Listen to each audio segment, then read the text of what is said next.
Oh, I'm supposed to start? Yeah. I thought you were going to ask me first. I guess that works too. I'm Uh, the guest here. well, no, I was saying the way that it works is that if I'm the guest, it makes it sound better. This talk show sucks. I know, right? Well, anyways, welcome to the Goodfellas podcast. Yeah, exactly. So we're going to be talking about Goodfellas. Yeah. It's just gonna be a little chat. You know how it is. This is my best friend Noah Casey, Hello. Nice to meet you. and Fine uh, microphone. yeah, we're literally looking at the screen recorder for Microsoft right now. It's very very sketch, but everything has to start somewhere, right? My name's Logan, and he's gonna be asking me a few questions about the movie Goodfellas today. All Yeah. right. All right. So, my first question. Mm-hmm. Cut, just. I'm going to cut this out here in a second. Give me a Yeah. second. I need to think about these questions. You could ask me about the movie, maybe. Yeah, well, that's. Maybe you Okay. should do that. Who's the main character? Okay, so the main character of Goodfellas is this guy named Henry Hill, right? Okay. And this is actually really interesting. Henry is he's a lot of people just see him as like a no good gangster, right? Okay. But whenever you actually cut deep into the movie, let me tell you about how it starts out, right? The beginning of Henry Hill's story starts out by him killing a dude in a trunk and then saying ever since he was a kid he wanted to be a gangster, right? That opening line of the movie is legendary for a reason because it cuts to um the what's it called, the flashback Yeah. of him being a kid Mm-hmm. and going through life, and you see him get groomed to be a gangster from the age of I think it was like in his early childhood, like 12 basically, Mm-hmm. to a teenager making more than his dad. And this obsession with not only crime but the freedom, like paradoxical freedom that crime brings, is really um, what brings him to be such a cool character. If you really had to describe Henry Hill in one word, it would be the word addict, Mm-hmm. because Henry Hill is really at the base of him. He is addicted to freedom through crime, and he expresses this by being a mobster. He expresses this Yeah. by doing drugs towards the later half of the movie. He is really just an addict in general, and I feel like once you understand that, you'll understand why he does the things that he does, why he's so adamant about doing bad things, because he doesn't see them as bad. He says out throughout the movie he sees normal people as suckers. They're spending all this time trying to do all this stuff and they're not doing the easy way. He's smart for doing it the easy way. When really we know that like the easy shortcut is always the way to lose. You know what I mean? Mm-hmm. Like, sure, Henry Hill has skills, but the only skills that he has are in crime, Yeah. and crime doesn't pay. You know. You have any other questions? Yeah, I've got a few more. So, you said it starts out, the movie starts out and he has a flashback, basically. Mm-hmm. Does it go through his entire life, or is it just kind of No, like a quick scene it's kind of thing? I'd say like it's like a 15-minute sequence, but it's a pretty large part of the movie, but it's not that big. It mainly covers like him getting, so like there's this cab stand, right? Mm-hmm. Where the mafiosos hang out. And they talk about him going to the cab stand, just hanging out there during the days, not going to school, being vagrant, uh, talking to them, getting to know them, becoming friends with them, and then like learning the ropes of the way that they interact in their business. And there are some, it shows him. There's some scenes of him. There's one scene where he torches a car, like sets an entire parking lot on fire. There's another scene where he's like selling stolen cigarettes, Mm-hmm. and he gets busted by the cops and he gets pinched, as they call it in the mob world, where that basically means that he got stole by the cops to he got caught on like this small crime, and the idea is that if he rats out everybody in this ring, they all get arrested for something or the other. You know what I mean? So the idea behind that is like you pinch one small dude, he gives you all these big fish. You get to go after these big fish now, and that's kind of like an initiation ritual for the mob. If you get pinched and you don't say anything, you're in. You know what I mean? Yeah. It's like with normal gangs now, with committing murders or violent crime, like, or getting, how like with crime now they'll jump you in, so like all your gang mates will come and beat you up to initiate you inside the gang. It's kind of similar to that, but instead of getting beat up, you're committing to your vow of silence. But Alright. that's probably why that intro sequence is so important, is because it shows him getting, groomed for this position Yeah. from a young age, being taught that this is okay. Because a kid doesn't know any better, you know what I mean? Mm-hmm. He idolizes what he sees around him, and what he saw around him were gangsters. So of course he wanted to be one of them. They were the coolest guys in the neighborhood. Don't you want to be like the coolest guy inside your neighborhood as a kid? I remember whenever I was a kid, I wanted to be like an astronaut or a scientist or whatever. Yeah. I really wanted to be an engineer. The reason why I wanted to be an engineer was because I thought that the people who made Legos were cool. You know what I mean? Yeah. Like, it wasn't really that thought out, and it's the same thing with Henry Hill. But the difference is, with that, you can join that career at 8. You know what I mean? Mm-hmm. Yeah. Any other questions, Ben? So, did he have any specific person that did groom him, or was it just a multitude of different gang members? So it started out with, I think, Paulie and the guys at the cab stand. There's a scene inside that movie where he worked at a restaurant as a teenager, right? And he was what's the word? He was like doing stuff at the restaurant, and he wore an apron, Mm-hmm. right? And this dude who's shot comes running up to the store, and he's like, "Oh, I've been shot! Please, somebody help me!" So what Henry does is he goes, runs inside, grabs 8 aprons, and starts wrapping up this guy. And he's like, I don't want a guy dying on my doorstep. Go to the next house. You know what I mean? Kicks him off, and he's like, Greg going, Henry, you just wasted 8 aprons. So in that moment, he's taught, never help somebody. That was a major incident. And then there's also one of his best friends in the movie, Jimmy. They call him Jimmy the Gent. Mm-hmm. But his real name was, I think, Jimmy Bovano, or James Bovano, or whatever. But in the movie, he's called Jimmy the Gent, and he is older than Henry and Tommy, and Tommy's his other friend. They're like a pack, if you will, like a trio of gangsters that they do stuff together. But Jimmy really helps him out later on, and he's kind of like his mentor after he's like a kid, you know what I mean? And he meets Jimmy the Gent young. Well, he's young still, but he's like around. He's not like the main focus until it gets towards the main heist of the film, like the Air France heist and the stuff that happens with him being in jail and getting Jimmy and Tommy to help him with the drugs. Like that's all later on, but like he had a lot of mentors, I should say. Yeah.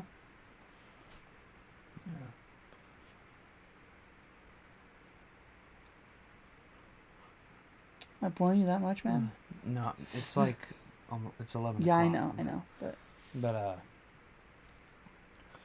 is there anything specific about Henry that pushes him to be the main character besides just the fact that he's the main character of the film?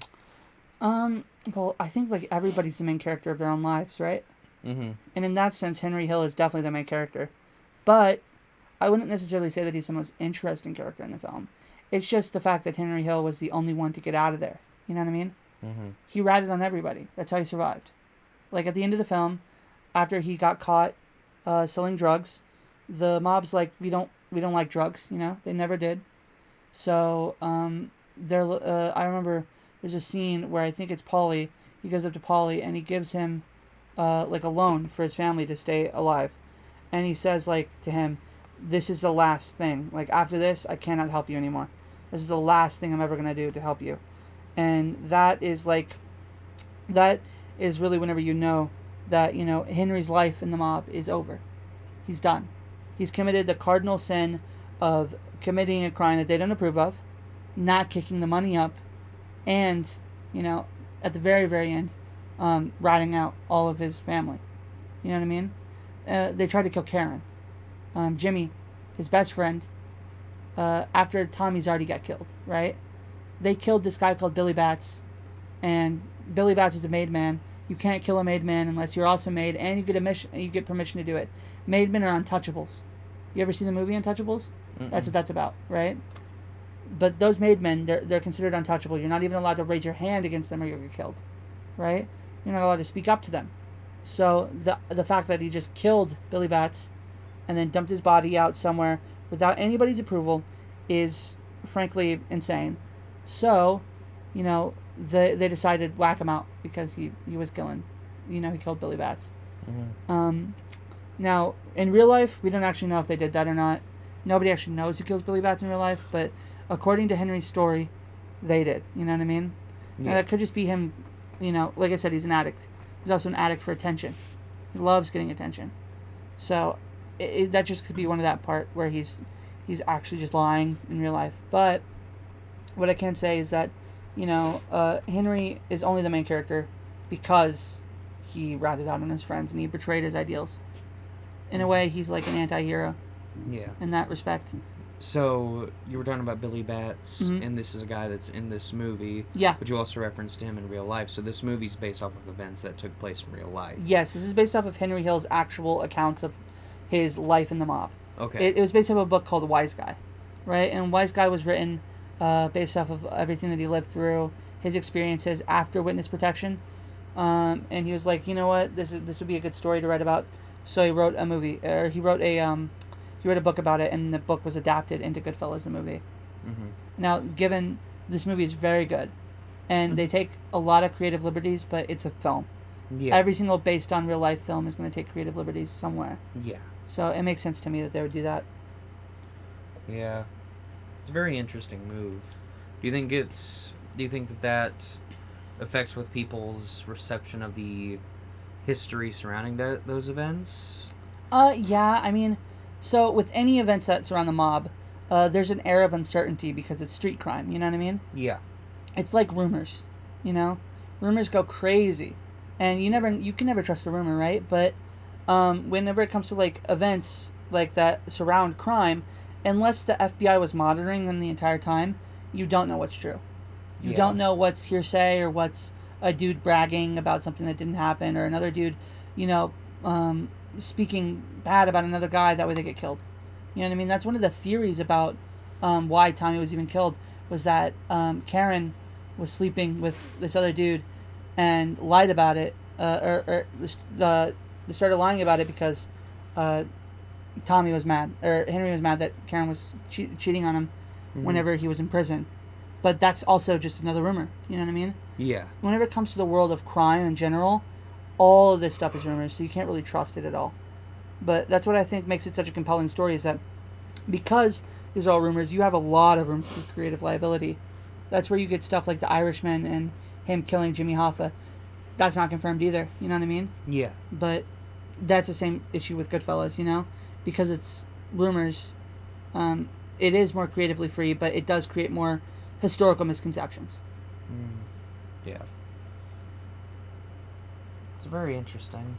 Yeah. I think I've got one more. Oh, one more question for me, bro? Yeah.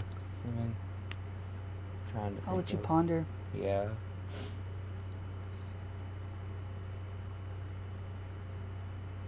My AC is really kicking up. Yeah. Man, this would be a perfect spot for an ad read if I had ads. Yeah. Well, the things about this, let me talk about Honey. The free browser extension free that'll save you money. Okay, but do you think that this movie, out of all the characters, you have one that you would relate to? Like, let's make it a fun one.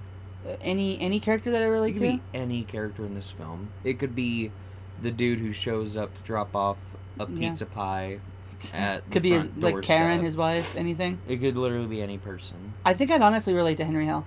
So you would relate Can to I the main can I tell you a character. personal story about this movie? Go ahead. So whenever I was a kid, you ever play the game Mafia 2? I've played the first one, but not the second one. So, but you played Mafia. I've you played the Mafia. game. Yeah. I got the demo disc for Mafia 2 whenever I was a small child, through the mail, right? Remember when they did Xbox 360 games through the mail? Yeah, kind of like GameFly. Yeah, kind of like GameFly, but they were demo discs. Mm-hmm. So you have like 3 games on it, and you got demos for each 3 of those games, and you just pop it in and play it. Yeah. I remember playing that demo for Mafia 2 to the point where I can still quote lines from that demo. You know what I mean? I played it so much as a kid because it was the first time I'd ever seen mobsters, especially like during that time, during the 1940s. Mm-hmm. Now, Goodfellas takes place during the 50s and through the 70s, right? Yeah. And that's still quintessential Mafia time, but the difference between the 50s mob and the 70s mob, night and day. And I really like how in the movie you see the difference between the two through the flashback and the modern. But the reason why I fell in love with it was because of the swagger. The swagger, the violence, the general vibe of mob life, you know what I mean? Mm-hmm. It was intoxicating as a small child. I saw these guys do things that I never thought were possible, and they had all this money, you know what I mean? And they were just badass. In one word, if I had to describe a mobster, it would be badass, right? And like, you shouldn't idealize criminals or the crimes that they commit, but you got to admit that they're good at doing it, and you got to admit that the crimes that they do are pretty freaking cool. Like, obviously, it would suck to be stolen from. I don't want to be stolen from. You know, I don't want any of that to happen. But I wouldn't want to steal from anybody either. But they were cool, and just to be as cool as a mobster would be epic, you know? Mm-hmm. And with Henry, I really relate to the fact that as a child, he saw this around him and thought, that's really cool, I want to be that. I wanted to be a mobster as a kid, too. I remember I was telling a few of my friends the other day, if I was born in 1900, and I was 20 years old during 1920, the alcohol prohibition era, I would have been a mobster. I would have been a bootlegger running stuff from Mexico to here. You know what I mean? Like, it's just in my nature to do so. If I see a rule that I really don't like, that I find stupid, I'm going to break the rule because it doesn't make sense. You know what I mean? And in that way, I respect Henry that he has that same philosophy. You know what I mean? Now, unlike Henry, I'm not going to act on it because I have this thing called a moral compass, and he doesn't really have that because he was taught as a kid to not have it. You know what I mean? Apron scene.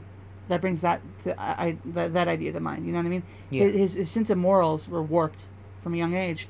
But I think, like, because I feel that relatedness to Henry, I'm more easily able to empathize with him and feel like, you know, I understand where he's coming from, and I feel like we should, you know, we share a lot in common. You know what I mean? Like, Henry Hill is, in a way, me. Except I'm not addicted to crime, per se. I'm addicted to, like, different things, like my phone or technology or, you know, other things that aren't what he is. But in the sense, I feel very close to him in the sense that we both want the maximum amount of freedom, you know? Mm-hmm. I just believe in the maximum amount of freedom at the minimum cost to others, you know? Whereas he doesn't necessarily believe in that minimum cost part. He will steal, rob, kill to get his maximum amount of freedom, which I can respect. But I personally just cannot, you know, go along with that. But that's kind of why I relate to him more. All right. Alrighty. I think that wraps up my questions. Does? Yep. Alrighty. Well, that's been all. This has been fun. This has been fun. It was nice to talk about this film. Mm-hmm. I've been wanting to talk about it for a while. I've been having to talk about it for this multi-genre project. Wink, wink. That's what this is for. Yeah. But yeah, it's been really fun. Thanks for talking to me about it. Heck yeah, bro. This is awesome. Fist bump, high five. How are we We'll gonna do do a this? high five. Yeah. Yeah. Nice, crisp and clear Yeah. right there in the audio recording. Alrighty. Thanks for listening to my podcast. You can find the other podcasts wherever podcasts you get. Like, if you want to listen to more of us talk. Are you having a stroke right now? I think so. Like, let me rephrase that, okay? Let me pause. okay, yes. You can find the other podcasts wherever you get your podcasts. Exactly. If you want to go to, you know, Spotify, Apple Music, Apple Podcasts, I think is the one, and YouTube. Currently, right now, we're only on 0 of those streaming platforms. But I think I will upload this to YouTube. So yeah, that'd be awesome. Let's do this next week. Yeah, we can all right. try it. Thanks for talking to me. No problem, bro. Bye-bye. Bye.